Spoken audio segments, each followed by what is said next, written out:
Boa tarde a todos. Gostaria de agradecer a presença do público. Teremos um debate hoje interessante sobre um tema que promete ser um tema do futuro. Há várias projeções já vistas na própria evento, ao longo do evento, por várias exposições que indicam o quanto o IoT pode ser revolucionário no nosso estilo de vida. E hoje teremos aqui, então, para debater o tema tributação adequada para o ecossistema da internet das coisas, o deputado Eduardo Cury, a quem peço palmas.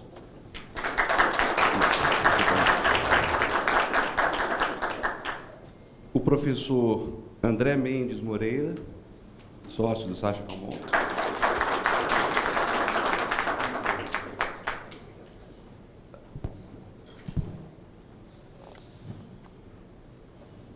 Doutor Luciano, da assessoria da Anatel, que vai também participar aqui conosco, e o doutor Augusto Salles, sócio da Belvedere.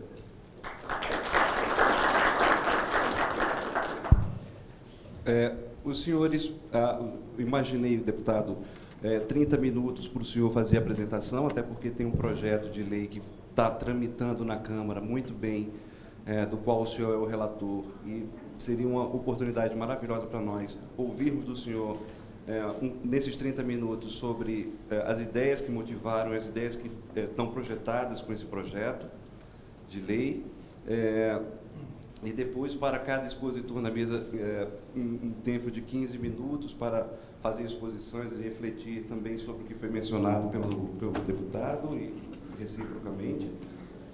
E deixar 15 minutos para o debate final. Ok? Podemos proceder assim? Deputado. Se o senhor quisesse falar lá do público também. Está funcionando. Bom, boa tarde a todos. Muito obrigado à Telebrasil pelo convite, Zé Américo, aos meus colegas de mesa e a todos vocês. Bom, meu nome é Eduardo Cury, eu sou deputado federal em início de segundo mandato, eu sou engenheiro por formação. Isso me dá um pouco das duas deficiências, né? Que é, eu não sou um engenheiro, eu sou um engenheiro bastante medíocre, né? E um político tentando não ser tão medíocre assim. Então, a gente tem que tentar se equilibrar um pouco sobre essas duas coisas, mesmo porque, provavelmente, aonde eu posso um pouco mais colaborar com vocês é da minha expertise mais recente, que é a política, que é a tradução das demandas da sociedade, tentar consensuar no lugar físico, no Parlamento brasileiro, ou, logicamente, pegar as demandas e tentar traduzir para os meus patrões, ou seja, quem me elegeu, para convencê-lo de que são coisas importantes, como, por exemplo, a reforma previdenciária, que é difícil compreensão para as pessoas, mas eu como convencido, eu tenho a obrigação de tentar convencer os meus patrões. Então, eu vou tentar não ser técnico, mesmo porque nós estamos aqui num ambiente de pessoas que dominam bastante a questão técnica sobre a importância do IoT no futuro da nossa sociedade como um todo, e acredito que o nosso papel é adequar rapidamente, ou seja, os representantes do povo, adequar rapidamente, tentar visualizar que mundo é esse, e tentar adequar rapidamente a nossa sociedade através de uma lei, onde a legislação é só parte dela é cultural, para que a gente possa se apoderar rapidamente da parte positiva dessas transformações. Um dos componentes, os gargalos mais importantes, obviamente, é a questão tributária. Mas antes disso, eu queria colocar, dado que o Zé Américo falou, Eduardo, ele colocou mais ou menos essa missão para mim, ou pelo menos ele pautou ali na sua fala, que é o que motivou, ou seja, por que nós estamos nesse processo. Bom, logicamente, todo mundo reconhece que nós vamos passar por uma mega transformação na vida da sociedade, ou seja, dos seres humanos, vou ter uma posição um pouco mais radical, dos seres humanos. Todos nós acreditamos que em 10, 15 anos nós vamos passar por uma revolução jamais vista, né, em toda a nossa história. Por ser jamais vista, ela é imprevisível ainda. Nós podemos ter os maiores doutores, juntar MIT, Harvard, chamar o pessoal de Stanford, toda a nossa inteligência no Brasil, não dá para saber exatamente o que vai acontecer.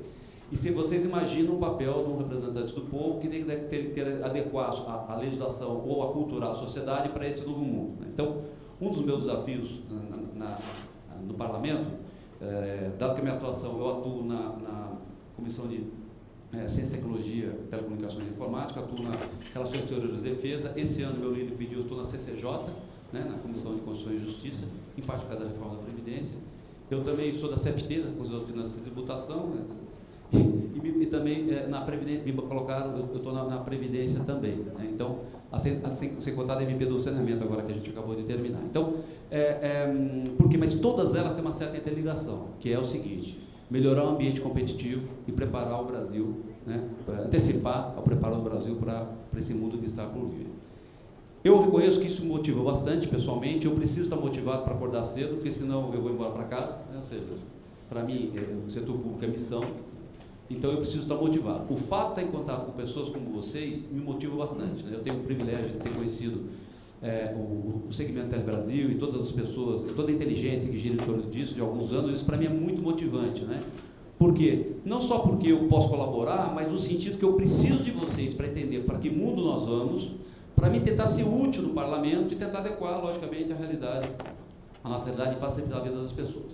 Voltando aqui no caso do IoT, ou IoT, eu acredito que realmente vamos passar uma transformação brutal. Então, nos meus debates lá nesse momento, né, nesse exato momento nós estamos votando a admissibilidade da reforma tributária.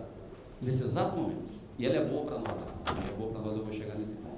Mas vamos voltar aqui na Previdenciária. Uma das coisas que eu tenho falado com todos é o seguinte: olha, pessoal, esse modelo previdenciário, eu defendo a reforma previdenciária, nós estamos lá votando, eu estou lá na luta da comissão, mas isso não vai durar por mais 15, 20 anos, porque o mundo que nós teremos, né, eu acredito claramente que a expectativa de vida vai ter um crescimento exponencial a partir de 2035, e exponencial é não saber limites. Eu acredito que nós não vamos saber esses limites.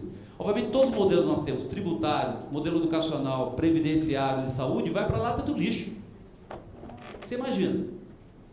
Pessoal, não, a expectativa, há uma briga agora, né? A expectativa de vida é 73 ou 82, né? Ou seja, sobrevida 82, expectativa 73. Vai para o lixo, nós vamos para 150 anos, rapidamente, exponencialmente. Então, todo modelo, mesmo esse novo, que a gente conseguiu aprovar essa reforma, essa previdenciária, vai para a lata de lixo. Modelo educacional, que história é essa de educação básica, fundamental, ensino médio, e fazer a faculdade, talvez fazer um mestrado, doutorado? Esquece, você vai estudar a vida toda. Sistema SUS, vai para lá todo lixo, não vai funcionar no nosso novo modelo. Então, o que caberia a nós, representantes do povo? Tentar entender isso, e para isso eu preciso, pelo menos nós, os representantes do povo, teriam que ter essa capacidade de absorção de vocês, que detêm essa informação com mais acuidade, para que a gente possa fazer menos besteiras possíveis lá. Voltando aqui para o IoT, né? Nós tínhamos que adaptar rapidamente isso. Logicamente, como eu e alguns outros deputados somos sensíveis a esse tema, nós começamos na Comissão de Ciência, Tecnologia, Telecomunicações e Informática. Eu fui o relator na CFT. Eu dei sorte, porque eu estou por coincidência em todas as comissões por onde passa, então eu tenho ajudado e tendo sido relator frequente em todas elas. Agora na CCJ não vou poder, porque já foi avisado pela Câmara que isso está configurando uma coisa exagerada, porque eu sou relator numa comissão, sou relator na outra também, mas isso não há nenhum interesse específico, é simplesmente que, como eu já estudei o assunto, as pessoas pedem que eu relate para a gente não perder muito tempo. Então, em relação ao IoT, vocês sabem disso, a taxação dos emissores de frequência foi numa época onde os emissores eram equipamentos gigantes, e ninguém imaginava nem o mundo celular que nós estamos hoje.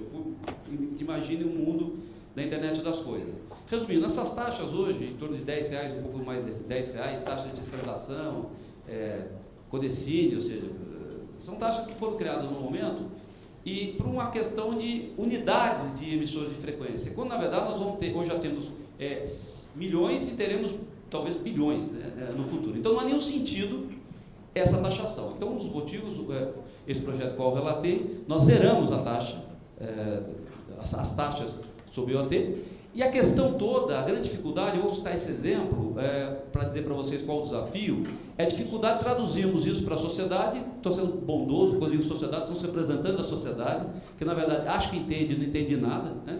Entender da necessidade, ao você fazer isso, não há perda para o Estado brasileiro, não há perda de arrecadação. Então, um dos debates foi justamente isso, tentar explicar para as pessoas. Aí qual a questão? Puxa, mas nós vamos abrir mão de receita, isso está tendo uma receita enorme. Aí você começa a falar, não, é que hoje nós falamos de milhares, nós vamos falar de bilhões no futuro. Ótimo! Então, se vão ter bilhões, a receita vai ser de trilhões, nós vamos resolver o problema do Brasil. Eu falei, não, cara, nunca teremos IoT se nós não tirarmos essas taxas. O Brasil nunca terá se apoderado dessa tecnologia. E aí o cara não entende. E aí você tem que falar para ele. Foi um jeito que eu consegui matar semana passada.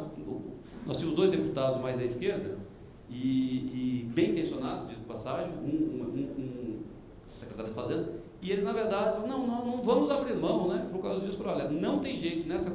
A Comissão de Finanças e Tributação, ela tem uma característica: nada pode ser provado que tenha renúncia orçamentária, a não ser que você aponte a fonte. Nunca vai dar para apontar a fonte. Quem é que vai falar assim, a gente vai tirar da educação, da saúde? Não tem jeito, né? Principalmente o Brasil praticamente fiscalmente inviabilizado. Então, é muito difícil você provar. E tem uma regra seguinte: nada pode passar na Comissão de Finanças e Tributação que gere perda de receita.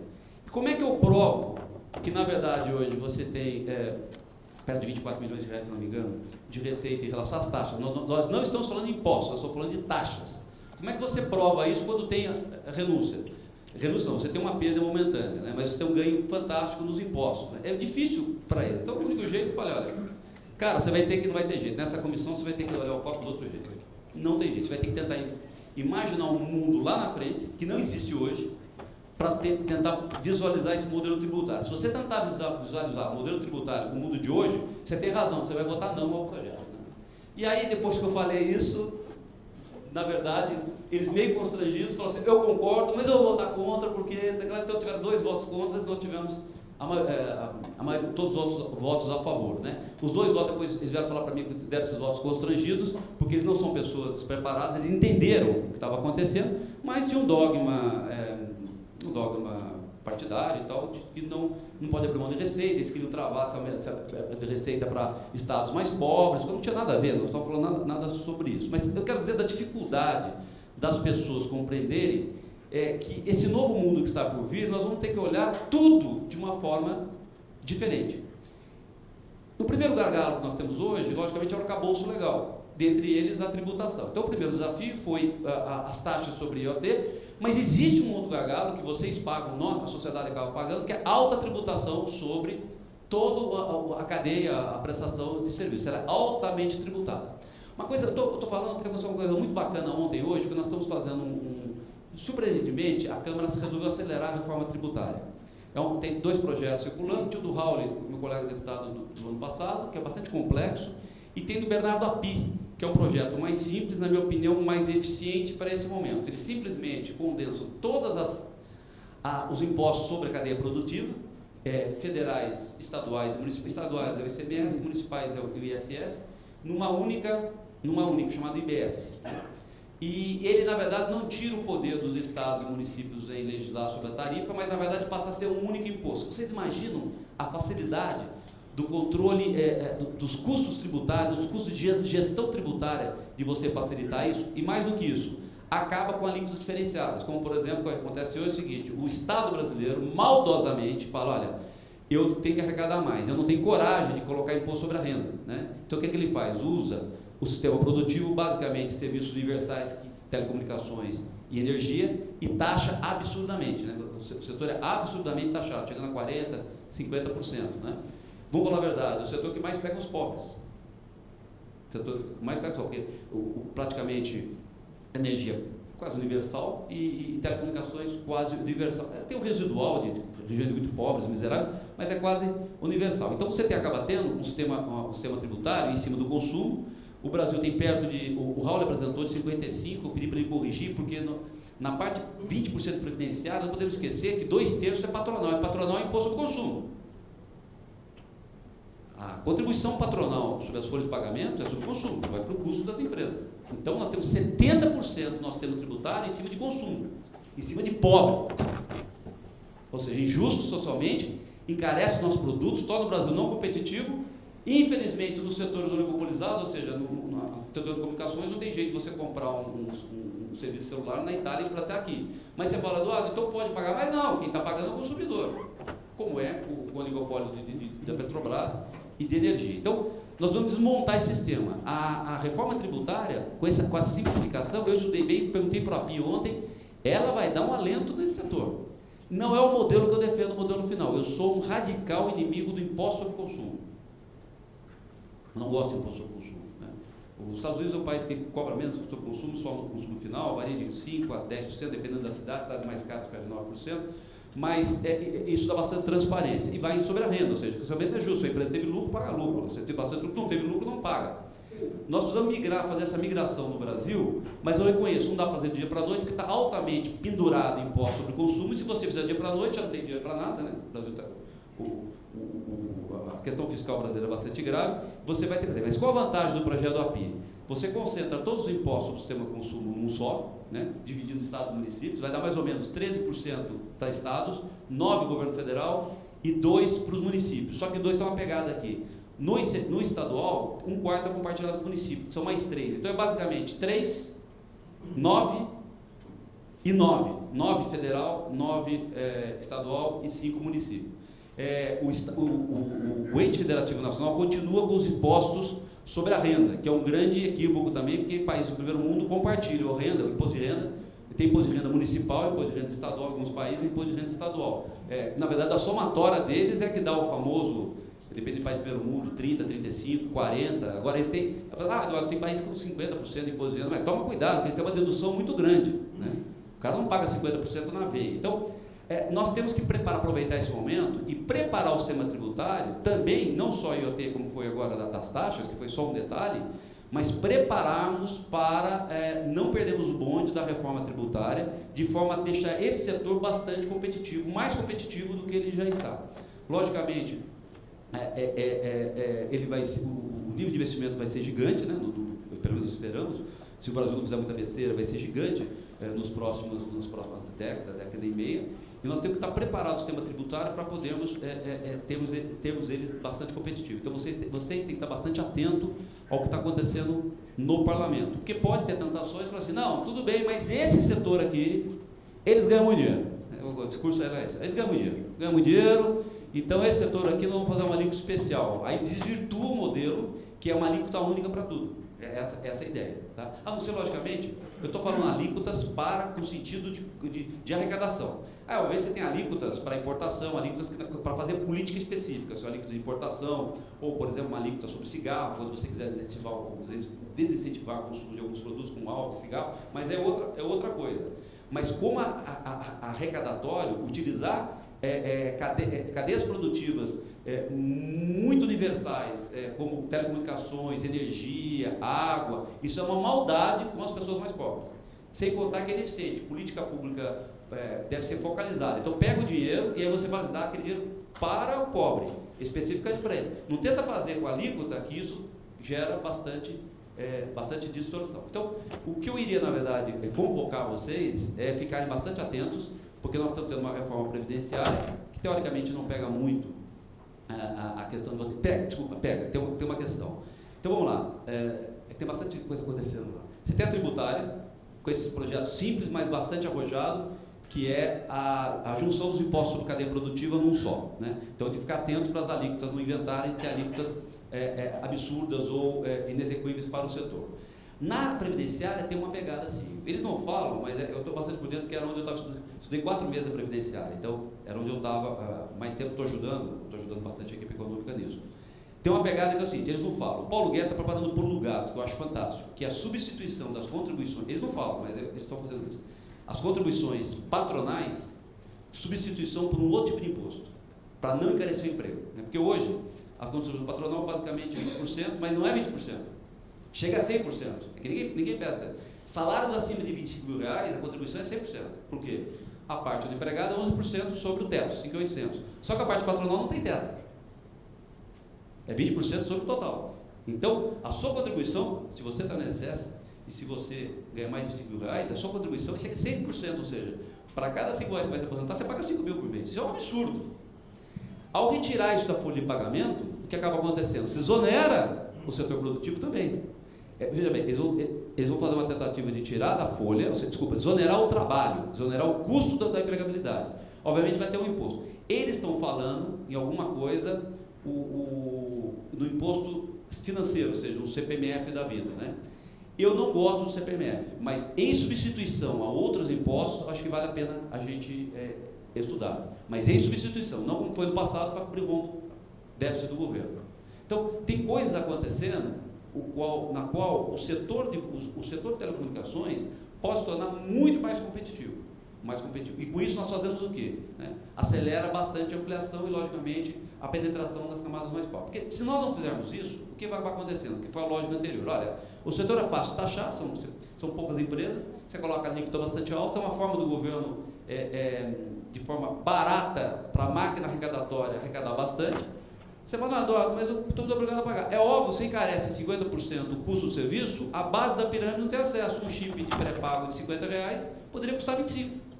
Tá certo? Então você elitiza o serviço, né? Ou seja, teoricamente arrecadar impostos para fazer justiça social, você está tirando do bolso do pobre, tirando o bolso e colocando o outro. Então é uma forma de fazer política pública burra, de você, através de ter taxações, escolher taxações. É melhor você pegar o dinheiro e falar, olha, quem é pobre? Então vai estar aqui, ó, direto, BPC, ou então Bolsa Família. Isso é focalizar.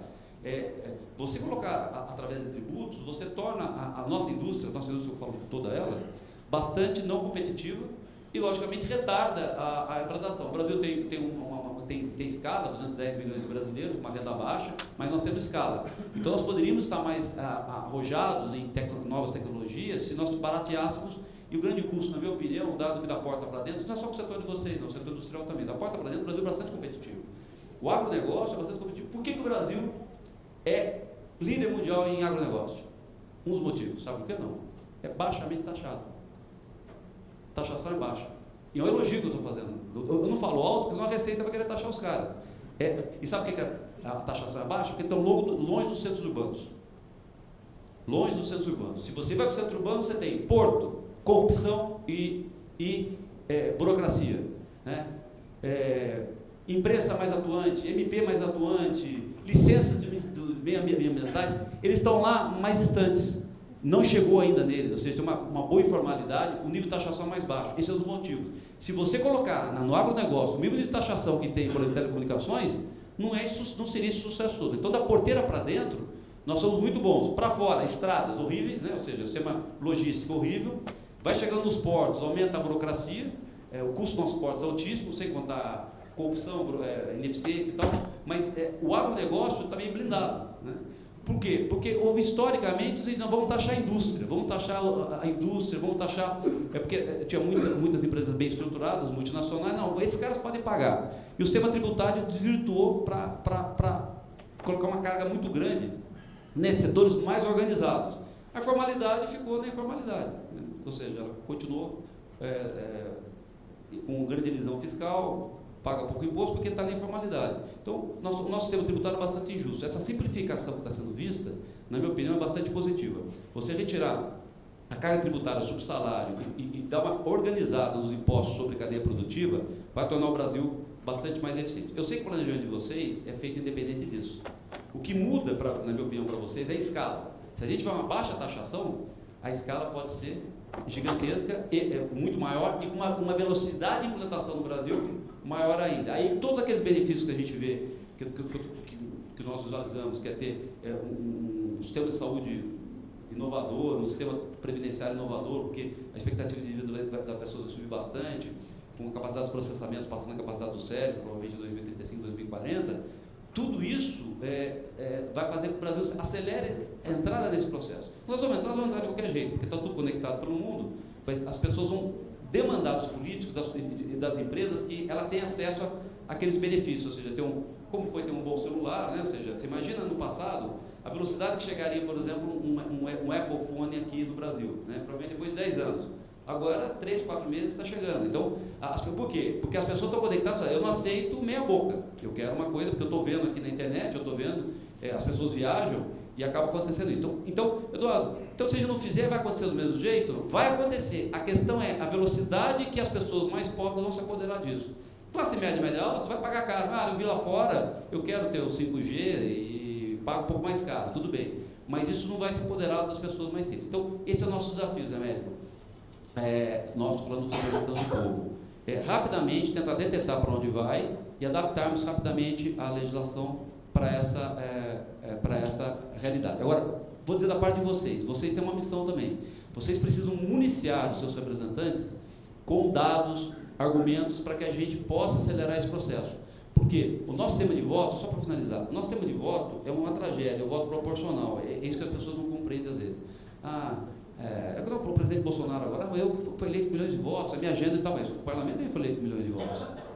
Só que quem votou nesses caras não necessariamente votou no Bolsonaro com a mesma agenda, porque o nosso voto proporcional, ele causa uma grande distorção. Ele permite que você tenha, a grande maioria, representantes de minorias, cuja somatória dos representantes de minorias não dá a maioria. Não é uma crítica, é uma constatação. O representante da Igreja Evangélica Quadrangular, representante dos policiais militares do Estado de São Paulo, representante dos policiais civis do Distrito Federal, representante dos professores de tal lugar, representante, entendeu? Ou seja, você tem legítimos, eles foram eleitos legitimamente, o voto proporcional faz isso. Quando você chega lá, você não consegue consensuar nada. Então, pessoas como o meu perfil, que são ex-prefeitos, têm voto. O ex-prefeito é uma coisa bacana. O voto dele é um voto diverso, ou seja, é um pouquinho de cada. Isso te torna tolerante. Você é obrigado. Então, vota em mim.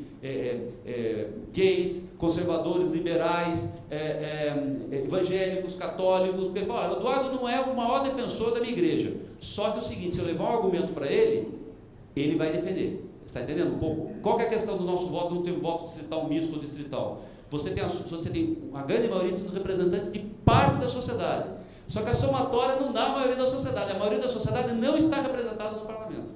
E é difícil consensuar as coisas. Essa é a dificuldade. Então, vocês precisam nos ajudar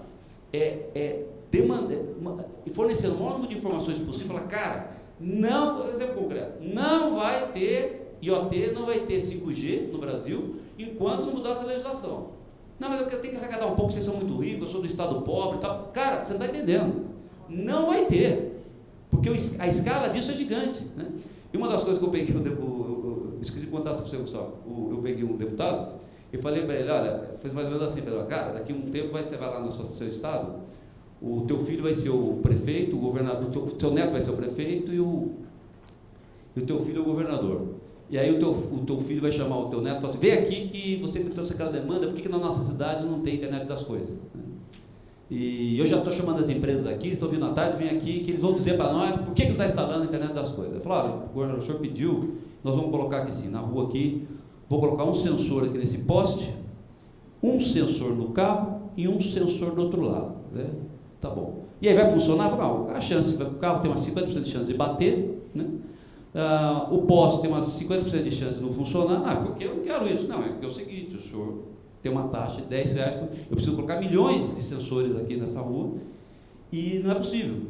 Mas quem fez essa besteira? O seu avô, lá, quando o senhor votou lá na comissão, o senhor achou que isso era uma forma de taxação, então a gente não consegue fazer. Então, só que eu aproveitei uma coisa boa, que tem uma máquina do tempo, aqui o senhor pode entrar e voltar lá 15 anos atrás e falar com ele, que está nesse momento votando na comissão, e ele pode mudar isso, porque a questão não é de ter pouco ou ter muito, não vai ter internet das coisas. Então, você está entendendo? É isso que nós temos que fazer, essa tradução. E, infelizmente, essa tradução só o sistema político, só o político pode fazer. Porque ele que tem a capacidade, teoricamente, de traduzir a necessidade da população para o parlamento e vice-versa. Isso está faltando um pouco. Mas vocês podem ajudar. De que forma? Aproximando os políticos, convidando os caras para vir aqui. Eu sou da casa, não tem problema. Mas convidando as pessoas para vir aqui, para que eles entendam que o mundo vai estar e falar, cara, a questão é a seguinte, não é ser um pouco melhorzinho, um pouquinho pior. Não, faz lá no meu estado, para mim tá bom se fizer, não dá. Esse negócio assim, ou faz ou não faz. Ou nós vamos fazer para ter acesso universal para as pessoas pobres, para todo mundo, ou não vai ter. Então, esse é o desafio. E é por isso que eu me motivo e por isso que eu estou aqui para ajudar vocês, tá bom?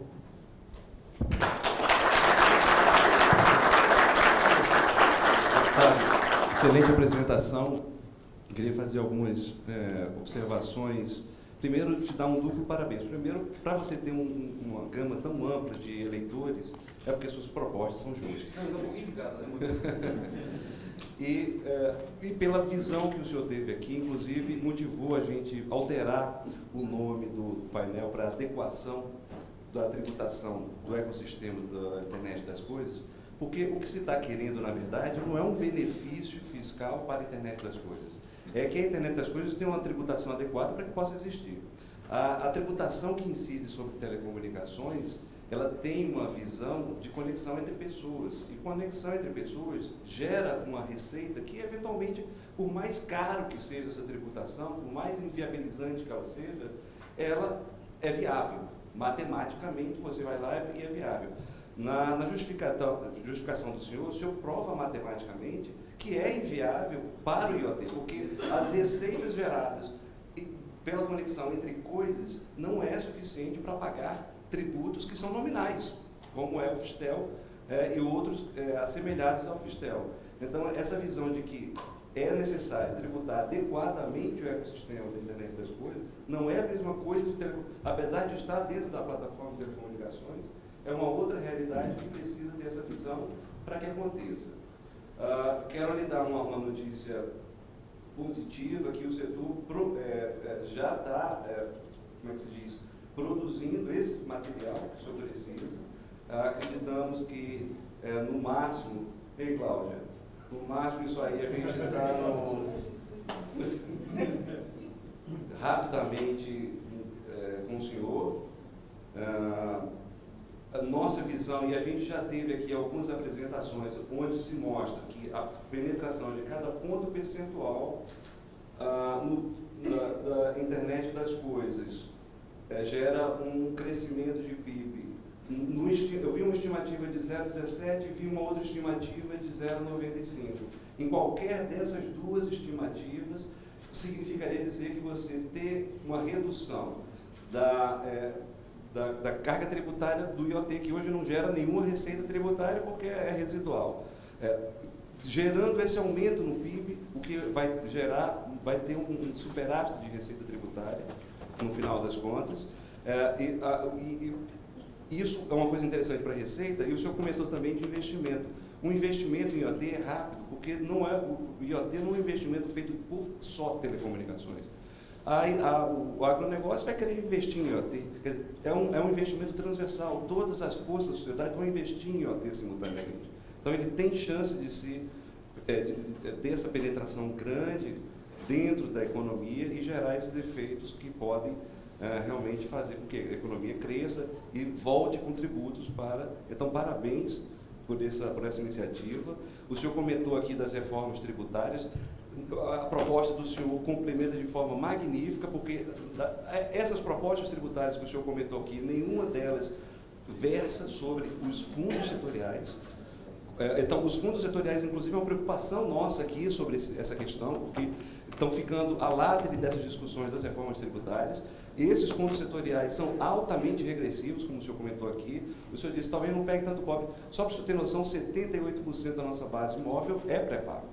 É altamente regressivo. Agora, quando você consegue ter essa regressividade e ainda assim é inelástico essa tua receita, porque é um serviço essencial.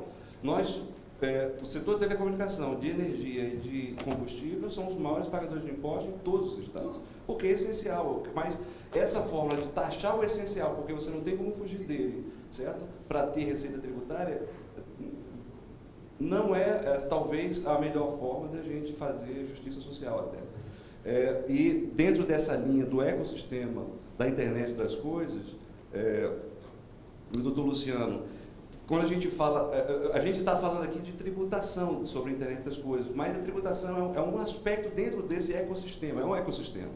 Nos preocupa também uma classificação que existe hoje, e aí eu gostaria de ouvir a opinião da Anatel sobre o tema, que é aquela proibição que existe lá, e aí é conceitual, já saindo da questão puramente do tributo, que é o impedimento de que, para se considerar o M2M, não pode ter intervenção humana em uma das partes. A leitura que eu faço desta limitação é que ela impede a criação dos empregos do futuro. Porque quando um ser humano interage com o IoT, ele não está se comunicando com a máquina, né? Ele está operando a máquina. E quem vai operar a máquina no futuro, ou se você não tiver a possibilidade de ter um homem operando as máquinas dentro de um ecossistema de IoT, você vai criar inteligência artificial, quer dizer, você está inibindo a criação de emprego, que é uma externalidade negativa na nossa visão desta proibição que existe hoje. Quer dizer, é algo, na nossa visão, que tem que ser superado urgentemente, até porque a gente vive um ambiente hoje onde a necessidade por geração e foco nesses empregos é fundamental. Não gostaria de estender mais a minha fala. Passo aqui as palavras. Bom, obrigado primeiro por convidar, participar de um painel dessa magnitude, especialmente com a presença de colegas tão ilustres e tão importantes na formação de opinião sobre esse assunto. A gente na Anatel, uma das coisas que mais assim, agrada a gente é quando um parlamentar como o senhor consegue verbalizar de uma maneira tão clara um assunto que é tão técnico. Então, a gente tem feito interlocução com vários parlamentares no sentido de esclarecer temas técnicos e realmente é muito bom ouvir uma pessoa como o senhor qualificado e que consegue passar com tanta clareza esse assunto, né? A Anatel ela tem atuado de duas maneiras principais. Uma é no fornecimento de informações técnicas para o Ministério, para os congressistas, no sentido de esclarecer a importância de temas como a tributação de IoT. E a gente, especialmente agora com a gestão do presidente Leonardo, ele tem tomado muitas iniciativas com base em evidências. A gente pode dar uma série de exemplos. Eu acho que o que chama mais atenção para esse tema de hoje é alguns estudos que a gente preparou no sentido de identificar que o presidente fala tributar mais tributar menos é arrecadar mais. E é mais ou menos isso que a gente pode ver o potencial de IoT, né? Então, a gente tentou separar esse assunto em duas dimensões. Um é o terminal, que vai ser aquele pequeno sensor com a bateria embarcada, com a duração efêmera, talvez um cartão de visita, vai ter um chip lá dentro que vai ter talvez uma duração curta, e isso vai acontecer aos milhões ou bilhões de dispositivos. Uma outra coisa é quando a gente fala dos serviços agregados a esses dispositivos, e aí sim a tributação é totalmente preservada. Então, não adianta a gente se ocupar, até porque haveria uma impossibilidade operacional de fiscalizar item a item desses sensores, terminal a terminal, sendo que é um custo marginal e a tributação seria talvez na ordem de uma fração de centavo, então seria um esforço enorme para uma arrecadação mínima. Agora, se a gente preservar o serviço, e dado que o IoT vai crescer, a arrecadação, então, seria proveniente dos serviços associados, né? Bom, tem uma atuação mais explícita da Anatel, e é essa que talvez eu queria chamar mais atenção, tem a ver com a conectividade que todos esses dispositivos vão ter. Quando a gente fala em IoT do jeito mais massivo, ele requer uma conexão com 5G, uma cobertura mais homogênea do território brasileiro. Outro dia mesmo a gente recebeu a indústria de transporte agrícola, a indústria são caminhões, máquinas agrícolas, e o que eles estão fazendo já no equipamento que eles produzem fora do Brasil, eles já trazem embarcado os chips, né, de IoT, só que quando chega aqui no Brasil e você dá um zoom na cobertura móvel, você vê que tem ilhas de atendimento e em volta daquilo tem uma grande ausência de sinal. Então, ontem mesmo a gente teve um outro colega da Anatel que tratou da questão dos postes, e aí a gente vê como que a Anatel pode contribuir nesse assunto muito mais, na garantia que tenha conectividade e que transforme essa malha de atendimento que hoje é em ilhas, talvez a sede de um determinado município, em uma cobertura mais homogênea, um tecido, né, mais contíguo. Então, eu vejo uma preocupação enorme do presidente Leonardo no sentido de assegurar que essa cobertura seja difundida de modo a viabilizar não só a aplicação de internet das coisas, mas todo esse universo de aplicações que a gente vai ver daqui para frente. Nessa mesma linha, a gente tem que reconhecer que 30% da população brasileira ainda não tem acesso qualquer à banda larga, mas se você pega a geografia, é muito maior que isso. Talvez Se você pensar em estradas, portos, assim, a cobertura é ainda muito limitada, né? Então, eu acho que a preocupação da Anatel nesse assunto, a gente defende a questão da ausência de tributação sobre IoT, que é exatamente um pensamento que o deputado Eduardo Cury colocou aqui com bastante clareza. Tem um outro projeto nessa mesma linha que atualmente está aos cuidados do senador Chico Rodrigues, e eu acredito que em algum momento esses dois projetos vão se encontrar na frente, e eles tratam exatamente da mesma coisa, né? E a gente tenta, então, apoiar esse projeto no sentido de que não haja nenhum tipo de tributação sobre eles, e quanto à regulação, a orientação é de que a liberdade é a regra, e especialmente de um serviço que já nasce com uma forte tendência de ser competitivo. E mais ainda, se houver qualquer tipo de regulação, seria uma coisa do tipo light touch, assim, alguma coisa que realmente não impeça, não crie barreiras ao desenvolvimento desse tipo de negócio, né? Bom, voltando à questão da conectividade, todo o nosso mindset está orientado nessa direção. Tem vários assuntos que a Anatel está cuidando, e inclusive alguns deles na pauta de reunião dessa semana. Chama atenção para o PERT, tem outras questões relacionadas ao TAC, e as próprias licitações de radiofrequência de 5G, a expectativa é que a gente tenha dentro deles alguma orientação a investimento, e esse investimento basicamente é em cobertura, ampliação da conectividade, né? E desse modo, sim, a gente vai ter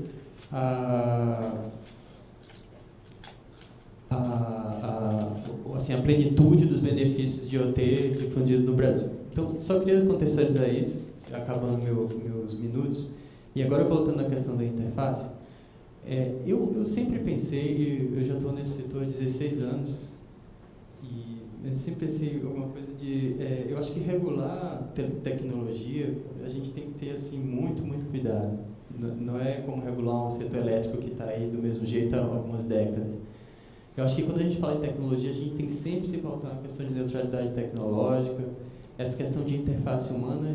Qual medida isso é uma decisão que talvez na época fazia algum sentido, o M2M surgiu no contexto que eu acho que antecede essa discussão de IoT.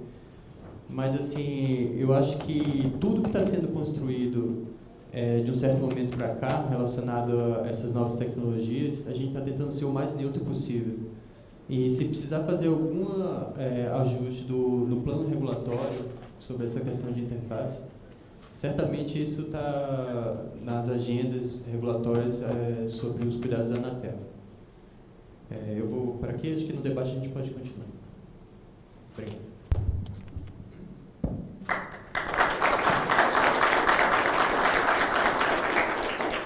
Obrigado, doutor Luciano. Doutor André, o senhor é um dos principais doutrinadores do direito, digamos assim, de telecomunicações.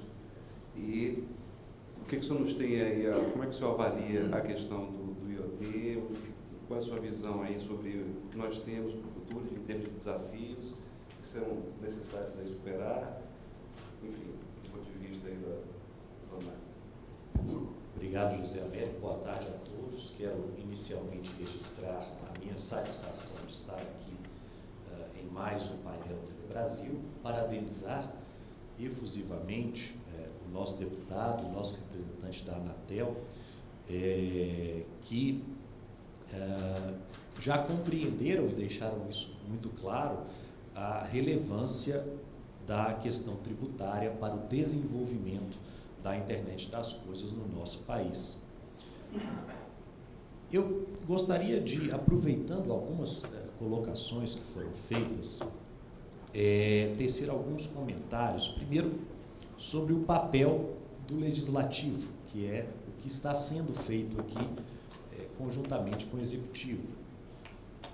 Enquanto o judiciário olha para o passado, as causas que chegam no judiciário se referem a fatos pretéritos, fatos que vêm ocorrendo, e no Brasil demora-se em torno de 20 anos para que uma questão tributária seja decidida pela Suprema Corte. 20 anos é muito tempo num país onde as constituições, em regra, não duram 20 anos. A Constituição de 88 é a segunda mais longeva da República e durou até o momento apenas 30 anos. Temos o Poder Executivo que costuma, pela sua função, olhar para o presente. Então, hoje há uma demanda setorial. Hoje há a necessidade de se tomar uma decisão, de se posicionar quanto à internet das coisas. Isso vai produzir reflexos amanhã, mas é o hoje que vai definir o que ocorrerá amanhã. E temos o Poder Legislativo, que olha, como o deputado muito bem disse, para frente. Então, numa divisão bastante primária, porque obviamente que as decisões do Judiciário produzem reflexos para o futuro. Obviamente que a atuação do Executivo, no presente, produz reflexos futuros. Mas o poder que tem a função de olhar para o amanhã e guiar a sociedade é o Legislativo.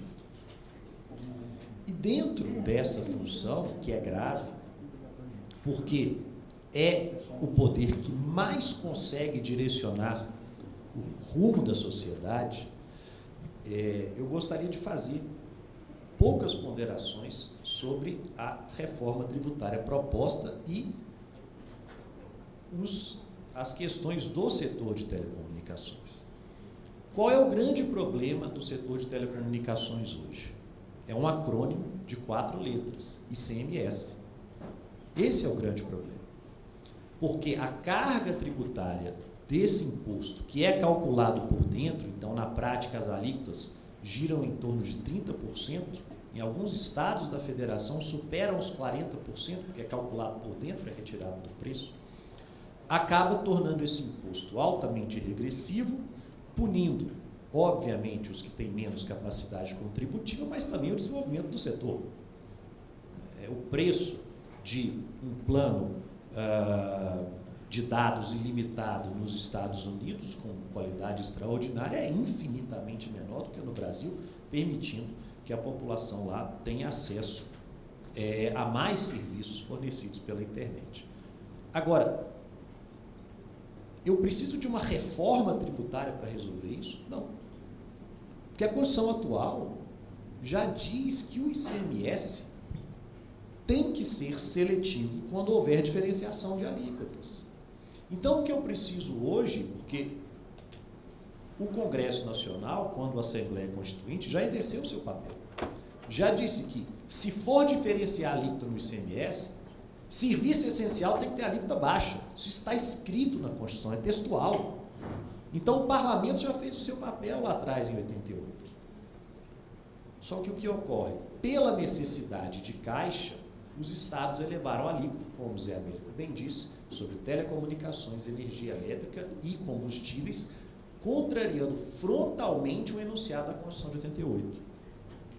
Pela demora natural das causas a serem decididas pelo Supremo, é que até hoje não houve julgamento, mas há um caso lá, egresso do estado de Santa Catarina, em que é litigante a empresa Lojas Americanas, em que se discute exatamente isso, como que existe um comando constitucional dizendo que, se houver diferenciação de alíquota, serviço essencial tem que ter alíquota mais baixa do que a alíquota geral, que é de 18%, mas na prática a alíquota é de 30%, média. Então, aqui o judiciário tem que agir.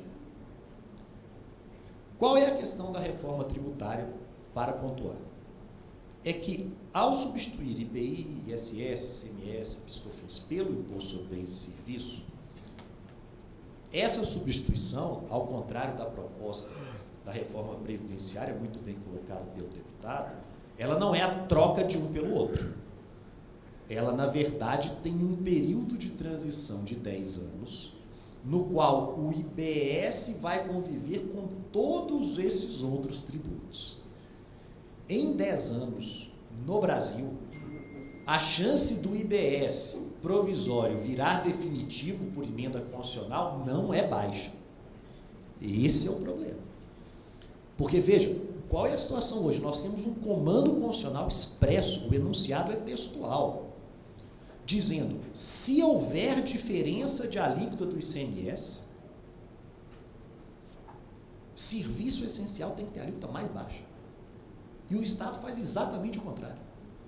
Qual é a garantia que se tem daqui a 3, 4 anos, quando passado o período de adaptação para as obrigações acessórias do novo imposto, que vai se acumular aos já existentes, alguém ter a brilhante ideia de tornar o IBS definitivo? Já funciona tão bem, os empresários já estão acostumados, por que não deixar? Então eu tenho um temor como cidadão, como estudioso do direito tributário, deputado, de que isso ocorra e que não podia deixar passar a oportunidade de compartilhar com Vossa Excelência. Basta lembrar que a CPMF era provisória. Estava no nome, né? Bom, e o segundo ponto, e aqui já conectando mais com a nossa temática, o que é o IBS? É um outro nome para o Imposto sobre Valor Agregado Europeu, que na verdade foi a inspiração em 1965, quando se criou o ICM e o IPI no Brasil. O IVA funciona bem na Europa, mas lá não é preciso litigar, como as empresas de telecomunicação litigaram até o Superior Tribunal de Justiça, para fazer jus ao creditamento de um insumo essencial à sua atividade, que é a energia elétrica. Lá o crédito é amplo. Lá não apenas bens diretamente relacionados com a atividade da empresa, mas também bens indiretamente relacionados, aquisições indiretamente relacionadas com a atividade empresarial, geram crédito. Há um exemplo do ano passado da empresa Ryanair, uma empresa low cost aérea na Europa, que paga IVA, porque presta serviço de transporte aéreo, e que decidiu fazer uma operação que não era tributada pelo IVA, uma operação de compra de uma concorrente. Para comprar a concorrente, ela contratou escritório de advocacia, contratou contadores, contratou assessoria financeira, que na Europa pagam IVA. Por força do CAD europeu, a compra não pôde ser concretizada.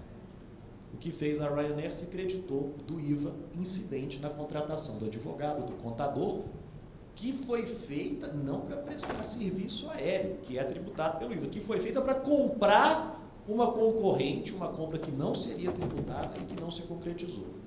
Foi autuada, levou a questão ao judiciário, subiu à Corte de Justiça Europeia, que em 2018 disse o seguinte: não me importa se a aquisição tributada é direta ou indiretamente relacionada com a atividade empresarial. Se a Ryanair queria comprar uma subsidiária, é razoável presumir que, após comprar a concorrente, suas prestações de serviço aéreo aumentariam, haveria mais IVA, então ela tem direito ao crédito. Então, o que o IBS quer fazer é muito salutar nesse aspecto. Agora, hoje na Europa, o IVA são águas passadas. O IVA já é estável, o IVA tem jurisprudência da Corte de Justiça da União Europeia pacífica sobre o que gera crédito e o que não gera. As alíquotas são da ordem de 20% na maior parte dos países. Há alguns impostos especiais de consumo que gravam bebida alcoólica, fumo e outras materialidades para acelerar, aumentar a arrecadação. Mas hoje na Europa, e dentro da ideia de olhar para frente, o que se busca é uma forma de se tributar quem não está pagando a conta pela vida em sociedade, que são definidas por um acrônimo cunhado nos Estados Unidos, que é FAANG: Facebook, Apple, Amazon, Netflix e Google. Essas empresas já têm,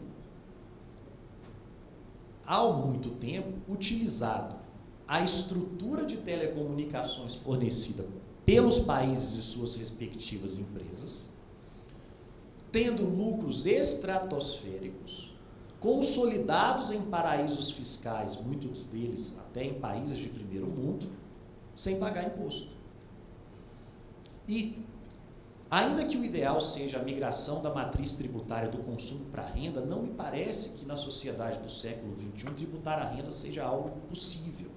Nos últimos 2 anos, a Amazon pagou 0 de imposto de renda para o governo norte-americano. 0. A empresa mais valiosa do planeta. Ou seja, nas nações desenvolvidas, quem paga imposto de renda hoje é a pessoa física. A jurídica não paga mais. Paga cada vez menos. Então, talvez uma concepção diferente de tributação para elevar receitas e ampliar a possibilidade de se desonerar a internet das coisas, de se desonerar o ICMS incidente sobre os serviços de telecomunicação, de criar uma substituição adequada para o Fistel, que onera as operadoras, seja uma saída. Bom, e que solução é essa? Há várias discussões hoje na mesa que são travadas no Vale do Silício, que são travadas na Comissão Europeia. Mas para ficar com um caso concreto, a Inglaterra criou o Digital Services Tax, que é um imposto com alíquota de 2%. A lei já foi aprovada e começará a ser cobrada em abril do ano que vem, para tributar a receita de Facebook, Apple, Amazon, Netflix e Google, auferida de usuários britânicos, controlada por gastos de cartão de crédito. Porque tudo que se compra hoje costuma ser por intermédio dessas 5. O que não se compra por intermédio das 5 grandes é residual. Então, ao se mudar o paradigma de tributação e se verificar como o cidadão está gastando, a riqueza do país está indo para onde? E a partir disso, inovar-se a tributação, talvez estejamos dando um passo mais efetivo para nos preparar para o futuro que já chegou. Para o futuro que já chegou. Outra opção que tem sido debatida no Vale do Silício é a tributação pelo tráfego de dados. Se uma empresa está trafegando dados na internet, e as 5 maiores geradoras de tráfego são as 5, por que não criar um tributo sobre essa divulgação de conteúdo dentro da internet, que não é telecom. Telecom é o que nós fazemos, é o transporte. Mas a inserção do conteúdo que é feita por essas empresas, a depender do tamanho, congestiona a rede de telecomunicações.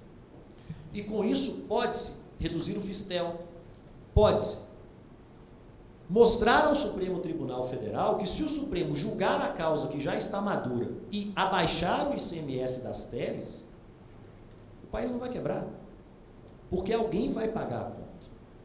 Porque a sensação, deputado, que eu tenho hoje, estudando o que acontece no mundo, e aqui não estamos sozinhos nessa realidade, nós, a sociedade brasileira, os prestadores de serviços de telecomunicação, somos todos remadores num barco grande, um transatlântico com 220 milhões de habitantes. Estamos remando. Precisa de dinheiro, um olha para o outro, não, aquele ali é mais forte. Aquela empresa fatura muito, não, aquele ali faz 3 refeições por dia, manda ele remar mais. Está remando pouco. Só que acima de nós está a primeira classe do navio, onde está tocando a Filarmônica de Berlim, está se servindo champanhe cristal, e nós estamos remando e querendo que o cidadão que faz 3 refeições por dia e rema 8 horas por dia, reme 12, fazendo 2 refeições, porque afinal a vida dele já é muito boa.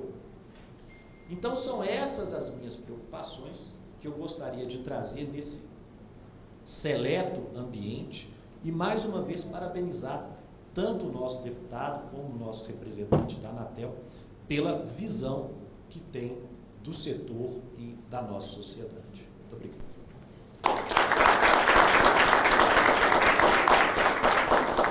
Doutor André, excelentes palavras aqui. Então, o setor de telecomunicação está com as galeras, remando. Você citou 2 exemplos que estão sendo pensados no Vale do Silício. É mais fácil pensar em tributar no Vale do Silício porque elas estão lá. No primeiro exemplo, seria tributar, digamos assim, o cartão de crédito. Está lá no cartão de crédito uma compra feita no mundo digital, incide o tributo, você, na verdade, encontrou um substituto tributário perfeito. Tá? Ali você consegue colocar para onde quer que tenha sido feita essa compra, você consegue tributar ali. Mas no seu segundo exemplo, e talvez até essa nova CPMF se encaixasse aqui dentro dessa figura aqui. Agora, o outro exemplo, talvez não seja tão fácil para a gente, porque essas empresas, como é que você vai saber qual é o dado delas, se você não consegue obter essas informações, e elas não têm uma sede, digamos assim, que responda efetivamente por talvez essas que você mencionou tenham sede, mas obtenção dessas informações, o que a gente tem visto, é sempre uma coisa muito difícil. Para obter as informações, nós vamos contar com um deputado que é engenheiro, né, que certamente vai conceder algum sistema tecnológico, deputado, para nos auxiliar. E aproveitando o ensejo, Zé Américo, o fato venda de bem, prestação de serviço, é materialidade do século XX. No século XXI, a vida é digital. Vejam, existe um aplicativo na internet que se chama Grabber. Grab com R no final. O que é o Grabber? É uma empresa situada fora do Brasil que conecta viajantes que pegam voo para o exterior com interessados em comprar bens mais baratos à venda no exterior. Então, se eu quero comprar um iPhone novo, eu entro no Grabber, o Grabber faz a intermediação, eu pago o iPhone para o Grabber e o meu Patrício, que vai daqui para Miami, a passagem que ele comprou, a prestação em 10 vezes, compra o iPhone para mim, fica com uma diferença, passa na alfândega, né, fazendo cara de paisagem, e me entrega o iPhone. Isso está funcionando no Brasil há algum tempo e cada vez mais. Essa empresa está situada fora. Tirando a questão criminal do descaminho, que é um problema, né, não sei se há representante do Ministério Público aqui, mas isso mostra o seguinte: não se consegue mais, numa sociedade global, tributar pelo bem físico. Cada vez mais a tributação tem que ser pelo conteúdo digital, pelo bem digital. E esse é o nosso desafio de todos nós, como pensadores, para fornecer insumos ao nosso representante parlamentar. Perfeito. Doutor Augusto, professor, como é que vocês, na academia, veem esse debate? Zé Américo, obrigado aí pela oportunidade de estar com o grupo. Eu sou professor, pesquisador, trabalho na FGV e tenho uma consultoria também de estratégia. Trabalhei muitos anos no mercado, na KPMG, como sócio líder da área de estratégia. A ideia era trazer uma visão um pouco mais estratégica da internet das coisas, né? Eu fiz algumas anotações para compartilhar com o grupo, acho que talvez uma parte desse grupo já saiba um pouco dessas informações. Legal de ver o Camacan aqui, a pessoa que eu trabalhei uma vez na Oi, num projeto super interessante de sustentabilidade, né? Bem, a internet das coisas é uma promessa muito grande para o mundo, né?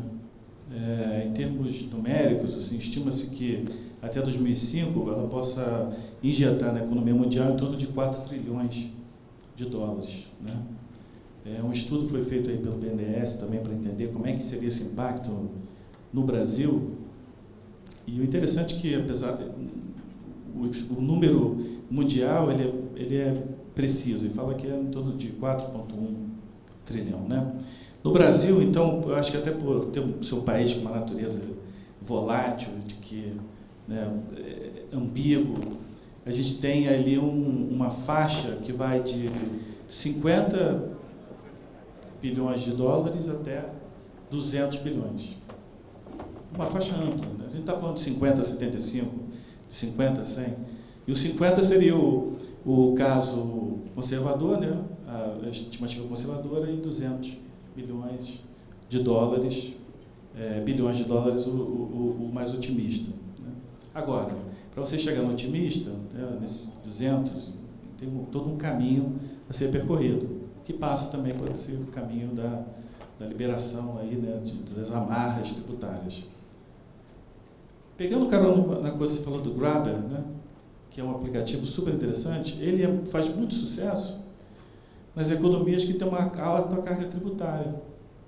As economias que, por exemplo, elas tributam a importação muito alta, né, e que ela proíbe, por exemplo, o cidadão comum de comprar um produto da Apple, por exemplo. Então, se ele vai trazer um computador, uma coisa, ele vai pagar um imposto alto, etc. Então, ele é um mecanismo de desvio, de certa forma. Mas ele é muito famoso no Brasil, está ficando, na Argentina. Imagino que na Venezuela, possivelmente, deve ser um grande hit, né? Porque a pessoa traz na sua mala uma mercadoria para um colega, que é uma coisa que você faz, às vezes, informalmente, né? Na família, quando viaja para um seminário fora, no estrangeiro, alguma coisa, sempre vai ter uma prima que pede para trazer uma coisa. Minha mãe sempre pede para trazer um perfume, né? Minha filha pede para trazer um negócio. Todo mundo pede. Aí o que esse aplicativo fez? Fazer isso. Tá bom, já que você traz para a tua família, você pode trazer para o teu vizinho, para o cara que está do lado de casa. Colocou isso numa plataforma. Então, quer dizer, foi uma maneira também de se livrar das amarras que a gente tem de competitividade. E a internet das coisas, ela promete abrir pelo menos 3 grandes horizontes na indústria, né, nos negócios, muitos negócios. Ela promete, primeiro, criar negócios que não existem hoje, os quais a gente não sabe o que pode ser. Então, não vale nem a pena exemplificar, porque a gente não sabe. Então, esse é um grande horizonte aqui. E aí você tem 2 horizontes, que são o horizonte da entrega de serviços. Então, são inovações na maneira como se entrega um serviço ou como se faz um produto. A gente está falando aqui de um componente de eficiência, né, comercial. E o outro elemento, né, que são 3, seria da eficiência operacional. Né? Então, essa eficiência operacional, né, com a internet das coisas, ela é uma alavanca fundamental para a gente subir um pouco aqueles degraus de competitividade. Hoje a Cláudia fez lá uma palestra, falou um pouco lá do ranking da competitividade do Brasil, que está lá embaixo e que o Paulo Guedes prometeu jogar lá para cima, né? Então, quer dizer, isso, para melhorar a produtividade, a gente vai ter que fazer um catch-up aí, vai ter que fazer uma coisa em termos de tecnologia. A internet das coisas é uma dessas alavancas. Então, por exemplo, a gente fez na consultoria um projeto para uma empresa de águas, saneamento, né? E, assim, obviamente, um dos maiores custos da empresa de saneamento são os leituristas. Os leituristas são aquele sujeito que vai na sua casa, então vai lá, fisicamente olha o medidor, né, e anota quanto é que foi o seu consumo de água. E no século XXI, assim, é difícil imaginar a profissão de leiturista durar muito mais tempo, né? Uma questão de inovação tecnológica, você teria que poder, facilmente hoje, como já existe na Espanha, que foi um dos casos que a gente analisou, e outros lugares no mundo, você não tem o figura do leiturista. Ali você tem um chip embarcado no equipamento, que ele já transmite em tempo real. Então, a companhia, ela não precisa de um mês para saber quando você está consumindo, ela vai acompanhar isso diariamente. Aí a gente não está falando nem da internet das coisas do futuro, mas de hoje, mas já dá um sentimento. Então, à medida que a empresa puder, quer dizer, o que impede, né, uma companhia de águas hoje fazer esse tipo de tecnologia? Primeiro que a tecnologia ela necessitaria possivelmente ser importada, então você tem ali os custos de importar essa tecnologia. Então você tem depois todas as taxas que a gente está falando aqui hoje, né, de que esse chip seria equivalente a um terminal, então você teria várias, né, taxas para se colocar ali. Então, hoje, essa companhia de saneamento, ela não pode fazer esse investimento. E talvez, se a gente continuar onerando a internet das coisas, vários outros negócios que podem ter uma eficiência operacional, né, melhorar a sua competitividade, eles vão ser inibidos. E aí, mais uma vez, o Brasil vai ficar, né, ali, como você falou, né, remando, mas não vai sair do lugar, né, remando sem sair do lugar, contra a corrente, né. O plano estratégico para o Brasil, para a IoT, ele vê 4 grandes dimensões, ou sei lá, projetos ou verticais de maior importância, né? A primeira delas é a indústria. e aí a gente está falando da manufatura, indústria comum, indústria, né, de que essa coisa da internet das coisas vai propiciar uma transformação na nossa indústria, uma transformação positiva, de que você vai poder integrar aquela indústria, toda aquela cadeia com informações, né, melhorando a sua produtividade. Então, tem um ganho importante na indústria, que seria o primeiro. Né? O segundo, a gente está falando do agro. Né? Aumentar a eficiência do agronegócio através também da internet das coisas. Você ter a internet embarcada ali dentro do processo produtivo de agricultura. Se a nossa agricultura hoje já é uma das mais eficientes, né, por metro quadrado, imagina quando a gente conseguir trazer essa tecnologia embarcada na nossa agricultura. E se a gente não fizer, possivelmente a gente vai ser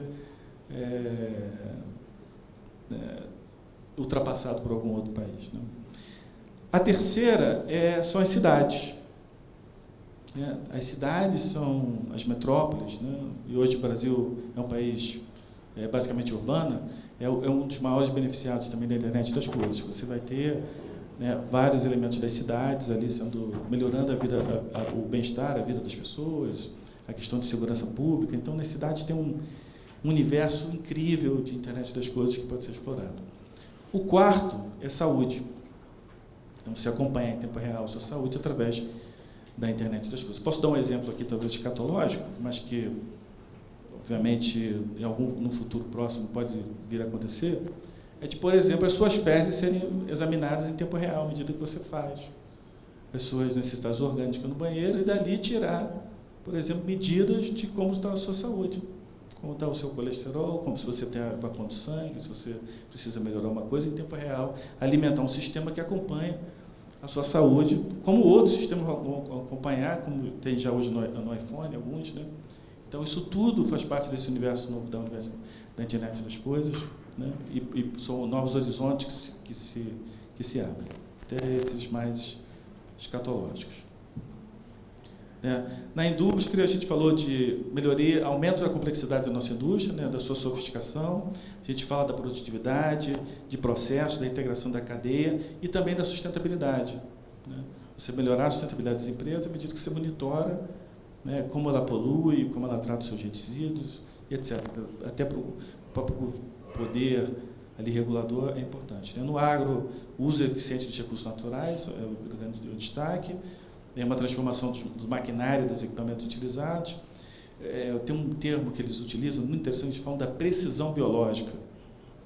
Você analisar, então, a biologia daquele elemento que você está, seja uma semente, seja um animal, você saber exatamente qual o ponto de matar aquele animal, ou de dar um remédio, uma injeção, ou daquela planta, o ponto ideal da precisão biológica de regar, enfim. Tem todo a vertical de pressão biológica. Produtividade, obviamente, também é a sustentabilidade. Todos eles têm a sustentabilidade como um elemento comum, que é super interessante também. Né? Nas cidades, bem-estar, obviamente, qualidade de vida. E nas cidades tem a coisa da mobilidade, né? Dos modais serem sincronizados.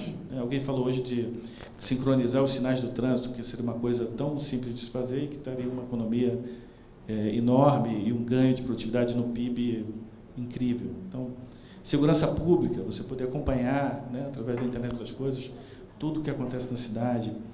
E aí, obviamente, você tem um lado negro disso, né, que é a preocupação com relação à privacidade das pessoas. Mas o mundo vai ter que aprender a lidar com, talvez, o futuro sem privacidade. Né? A gente hoje acha que tem privacidade, mas a gente sabe que está tudo monitorando. Às vezes a gente comenta aqui, final de semana eu quero tomar uma cerveja tal, e aparece aquele nome de cerveja no seu celular, ou você diz que vai em algum lugar, às vezes, e aparece a localização que você vai, e você fica, será que eles estão me ouvindo aqui, né? O que eu estou falando? Cada vez mais comum isso acontecer. Né? E os gargalos, né? A gente falando das oportunidades, o que tem de gargalo aí? Né? Tem um gargalo que ele me preocupa bastante, que é o do capital humano. O gargalo do capital humano, ele é nocivo em dois lugares. Né? Primeiro, a questão da mão de obra. Será que a gente tem mão de obra no Brasil, hoje, capacitado para trabalhar com a internet das coisas? E a gente fala daquelas pessoas que vão realmente trabalhar na indústria com esses equipamentos. Né? A gente precisa formar essas pessoas.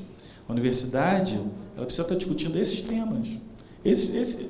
Uma greve do setor de educação deveria ser uma greve pedindo para se equipar os professores, ou, enfim, as universidades com uma competência do século XXI. Acho que esse é um tema relevante para se discutir, né? Então, a mão de obra tem esse, do trabalhador, e tem do usuário, né? Não adianta você ter tecnologias incríveis se o usuário ele não consegue mexer, ele vai entender aquela tecnologia, ele vai resistir a aplicar aquilo. E aí a gente pode acabar, né, de novo sendo jogado aí né, na idade das pedras da tecnologia. Então, gargalo, capital humano. O segundo gargalo, o ecossistema de inovação e financiamento desse ecossistema. Né? Afinal, a internet das coisas é uma coisa nova. Então, você precisa ter gente trabalhando aí em pesquisa, em desenvolvimento, etc., nas empresas. Você quer alimentar esses hubs de startups, continuar, né, botando essa garotada para trabalhar, para inventar coisa nova. Mas, mais do que isso, ajudar no financiamento dessas iniciativas. Né? Criar aí mecanismos de que você possa financiá-los. Né? E o Brasil é um país difícil de captar, né? E para quem tem um PowerPoint debaixo do braço, não tem ninguém por trás, que é mais difícil ainda. Mas é dali que saíram, né, os Facebooks da vida, saíram os Googles da vida, saíram, né, essas grandes empresas hoje que estão... O mundo saíram desses lugares. E não saiu de dentro da Siemens, de dentro da Volkswagen, de dentro de Furnas. Não saiu dali, saiu das universidades, de pessoas, garotos que começaram a trabalhar dentro de uma garagem, enfim. A gente tem que estar atento a isso, porque é um gargalo também. Se a gente não incentivar isso, a gente também está ferrado. E aí o terceiro gargalo, infraestrutura, né? Hoje, obviamente, para você ter tecnologia, você tem que ter a infraestrutura por onde vai passar essa tecnologia. A gente falou de um mundo em que passam dados de um lado para o outro, então é um tema super relevante para a indústria, para a nossa indústria aqui de telecomunicações. Será que a gente precisa ter a infraestrutura aqui embarcada para poder ter o 5G, para poder ter o que vem depois disso aí? Então, é um gargalo também a ser endereçado estratégico. E, obviamente, o último, que é o tema da nossa palestra aqui, né, os gargalos regulatórios, né, a questões fiscais tributárias, a burocracia do licenciamento, segurança jurídica. Hoje é uma regra, outro dia vira outra, e tem um projeto, você falou, né, que a Constituição tem 30 anos, enfim, temas levam 20 anos para ser discutido, quando é discutido já não vale mais, enfim.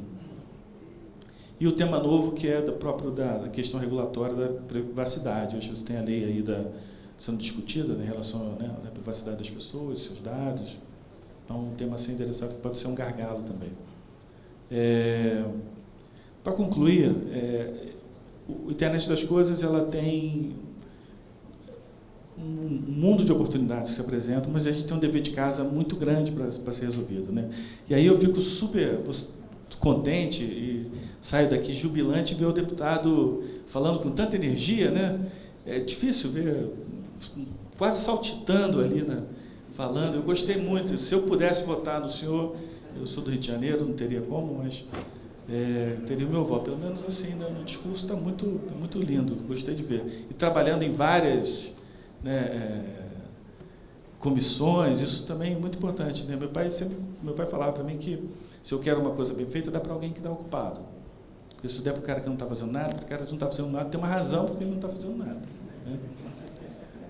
Então eu vou concluir com isso e vamos ver se fica todo mundo ocupado aí para a gente jogar o Brasil lá em cima, que nem o Paulo Guedes disse na lista de competitividade. Obrigado, gente.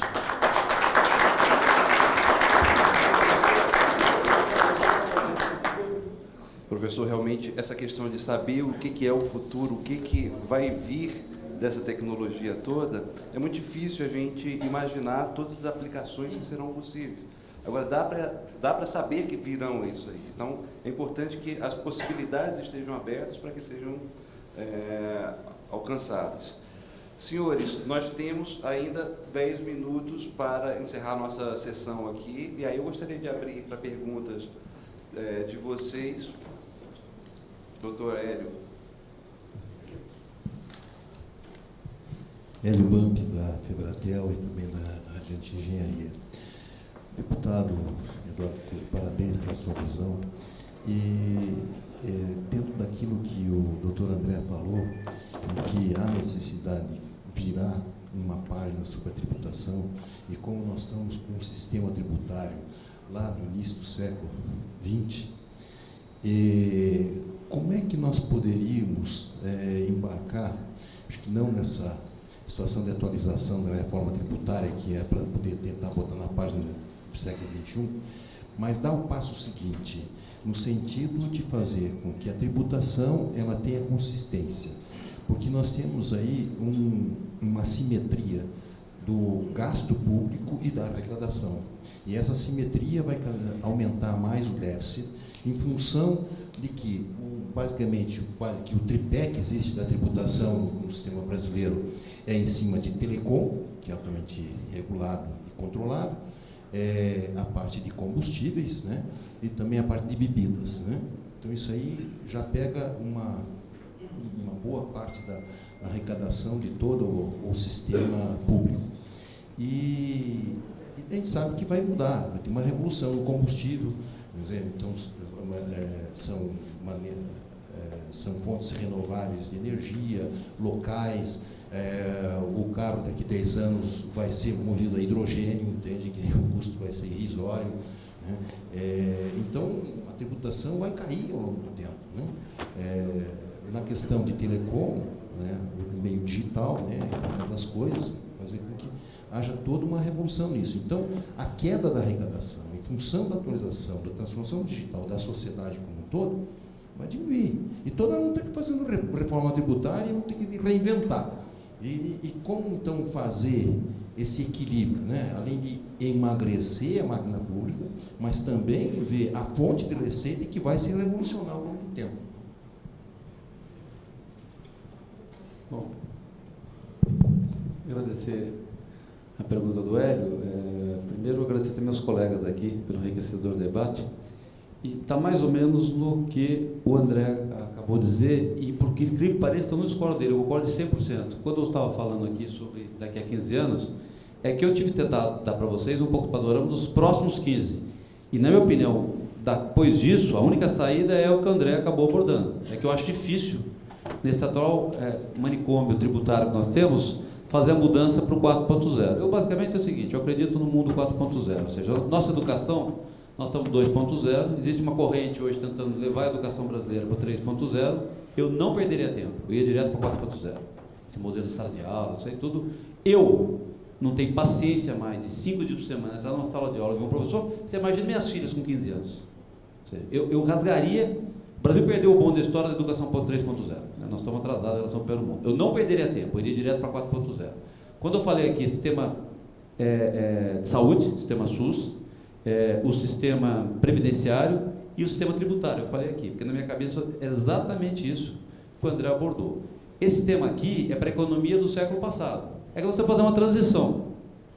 Mas não há como esse sistema sobre produtos, tributar sobre produtos, sustentar numa economia que não vai ter produto, vai ter serviços.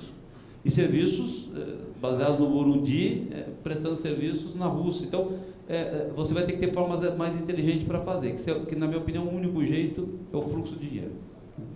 Se é que vai existir dinheiro. Então, você vai ter que pegar o fluxo, vai ter que pegar a frequência e não mais o objeto, nem do recurso, se é que existia o Bitcoin. Você vai ter que pegar a frequência, detectar a frequência. Eu acho que vai ter tecnologia para isso. Não tem ainda, mas acho que vai ter tecnologia para isso. Só que a gente tem que viver. Como é que a gente faz? Vamos manter esse sistema tributário maluco que tem aí?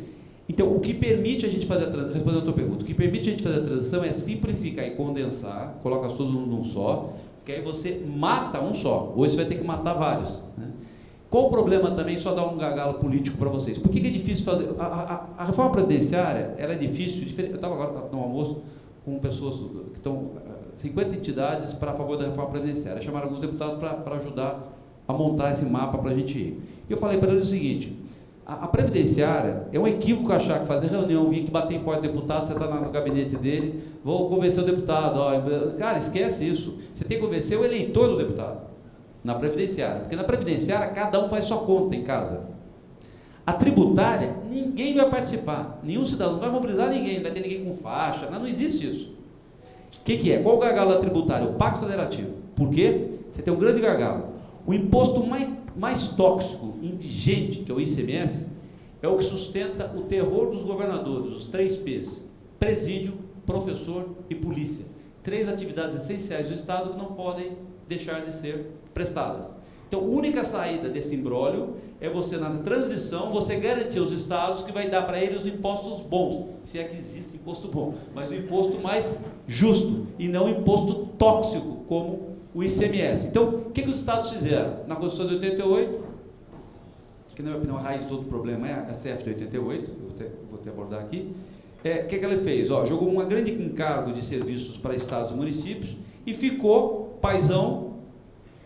Não vou falar Brasília, que é injusto, porque depois que eu vim trabalhar aqui, amigos meus moram em Brasília, Eduardo, não fala Brasília, porque eu moro em Brasília, não tem nada a ver com esse problema. O governo federal, o pai rico, 65% da carga tributária, se apoderou disso e fica gastando dinheiro com as maiores barbaridades possíveis. E estados e municípios prestam serviço direto, 11% dos municípios e 23%, 25% com os estados da carga tributária. Resumindo, o gargalo para fazer essa transição tributária é você garantir que os serviços essenciais, que ainda o Estado não pode deixar de fazer, tem algum tipo de imposto que o sustente, e fazer, e logicamente, então isso basicamente vai ter que fazer transferência de alguns impostos da União para os Estados. Agora, tudo isso é para 10, 15 anos. Isso não se sustenta, porque essa atividade onde vai estar calcados os impostos não vai existir mais. E a tendência é cair. Eduardo, se a tendência é cair, você está falando isso, por que está em 33% do PIB a carga tributária? Né? Tá, porque você taxa pobre, você taxa consumo, e taxa consumo em serviço essencial, o cara é obrigado a pagar. Então, o que eu acabei de dizer, você tira do bolso e coloca no outro. Isso é insustentável. A Constituição de 88 cometeu um grande equívoco. Ela logicamente, está no regime não democrático, então, na questão da restabelecimento das liberdades democráticas, nota 10, mas do equilíbrio econômico, uma tragédia. Por quê? Ela te deu, colocou no papel um modelo de saúde melhor que o inglês, um sistema previdenciário melhor que o suíço, um sistema educacional melhor que o americano, e é tudo uma tragédia. E te custa 40% do PIB, 33% de carga, mais 7% de endividamento para os nossos filhos que nem foram consultados. É óbvio que isso está errado. Nenhum país do mundo cresceu, nenhum país do mundo, com a nossa nível educacional, com a nossa produtividade, cresceu com mais de 20%, 22% do PIB. Só que o problema é o seguinte, é que o nosso PIB é muito baixo. Aí você fala, então vamos crescer, a esquerda fala, vamos crescer o PIB e tal. Não vai crescer o PIB com 33% de carga tributária, gastando na educação básica 20 vezes menos você gasta na Previdência. Nós gastamos 800 bi com Previdência e 100 bi com educação, sendo que 2/3 com o ensino universitário, ou seja, com educação básica, no orçamento federal, que é o pai rico, gasta 20 vezes menos com a educação básica. Que país que vai dar certo gastando com Previdência 20 vezes mais do que você gasta com criança? 2, com a carga tributária 32%, quando nenhum país do mundo cresceu com 22%. Então, nós estamos mentindo. Quem fez a Constituição de 88, o Luiz Carlos Mendonça de Barros, que eu considero um grande brasileiro, prestou grande serviço a esse país, inclusive em telecomunicações, ficou bravo comigo no Twitter, né? Que eu bati pesado na Constituição de 88 e ele assumiu para ele a crítica, porque ele fez parte daquela geração. Aí eu expliquei para ele, não é uma crítica a você.